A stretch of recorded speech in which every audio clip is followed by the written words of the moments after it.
आजचा दिवस एक मोठी लग्नाची तीच आहे. त्याची तुम्ही सगळ्यांनी हा निकाल घेतला दिसतोय की आधी लग्न कोंडाण्याचं आणि त्याच्यानंतरचं बाकीचं. आणि मी उपस्थित बंद भगिनीला विधानसभेच्या निवडणुकीच्या निमित्तानं आज आपण या ठिकाणी उपस्थित आहोत. 6 महिन्याच्या पूर्वी 8 महिन्याच्या पूर्वी लोकसभेची निवडणूक झाली. तुम्ही तुमचं काम उत्तम केलं. धैर्यशील मोहित्यांना फादरून पाठवलं. मी एकदा लोकसभेच्या निवडणुकीला उभा होतो आणि त्या निवडणुकीत सुद्धा तुम्ही मोठ्या मताने मला दिल्लीला पाठवलं. केंद्राची जबाबदारी मिळवली आणि जे काही करता येईल ते देशासाठी करण्याचा प्रयत्न केला. कर्नाळा तालुका याला महाराष्ट्राच्या इतिहासामध्ये एक महत्त्वाचा हिस्सा आहे. मला आठवत आहे की एकेकाळी मी सोलापूर जिल्ह्याचा पालकमंत्री होतो आणि त्या काळामध्ये सोलापूर जिल्ह्याचं नेतृत्व हे 2 तालुक्याकडे होतं.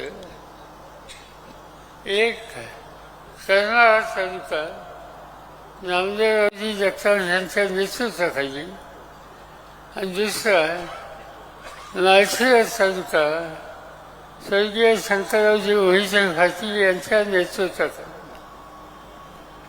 अनेक वर्ष या जिल्ह्याचा कारभार या उभयतांनी केला. सामान्य लोकांना संघटित केलं आणि त्यावेळेचे देशाचे राज्याचे नेते कैलासवासी यशवंतराव चव्हाण यांच्या भातीची हमेशा शक्ती उभी केली. मला आठवत आहे की महाराष्ट्राच्या विधानसभेमध्ये कैलासवासी यशवंतराव चव्हाणांच्यावर प्रखर निष्ठा असलेल्या व्यक्ती याची जर आपण नोंद केली तर नामदेवराव जगतापांच्या नावाशिवाय कधी खुली होत नव्हती.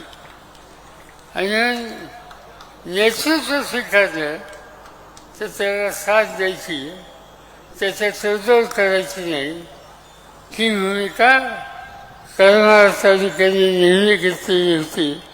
आणि त्यामुळे इथं कधी यायचं झालं तर मला नामदेवरावांची आठवण पहिल्यांदा होते की ज्यांनी या जिल्ह्याचं नेतृत्व केलं, जिल्हा परिषद अध्यक्षपद सांभाळलं आणि इथल्या प्रगतीच्यासाठी अखंडपणानं प्रयत्नाची पराकाष्ठा केली. आणि मला आनंद एका गोष्टीचा आहे, तो वारसा चालवण्यासाठी जयवंत असतील, त्यांचे सहकारी असतील, त्यांनी ती भूमिका आजपर्यंत जतन करून ठेवलेली आहे. त्याच्याबद्दल त्यांना मी अंतःकरणापासून या ठिकाणी धन्यवाद देऊ इच्छितो. निवडणूक विधानसभेची आली.